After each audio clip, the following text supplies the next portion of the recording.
નગર SOG પોલીસે લીલા ગાંજાનું વાવેતર ઝડપી પાડ્યું હતું। સાયલા તાલુકાના ખીટલા ગામના વિસ્તારમાંથી ગેરકાયદેસર ચાલતા લીલા ગાંજાનું વાવેતર ઝડપાયું છે, જેમાં ખીટલા ગામની પાવર નામની સીમ વિસ્તારમાં પોતાની જ વાડીમાં ગેરકાયદેસર લીલા ગાંજાનું વાવેતર કર્યું હતું, જેમાં લીલા ગાંજાના 180 છોડ 559 કિલોગ્રામ સહિત કુલ 2.79 કરોડનો વધુનો મુદ્દામાલ જપ્ત કર્યો છે।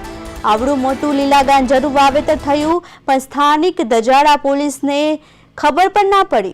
एसओजी पोलीसे राजेशभाई भूपतभाई खबर तेमज तपासमां नाम खुले तेनी सामे गुनो नोंधी वधु तपास हाथ धरी छे।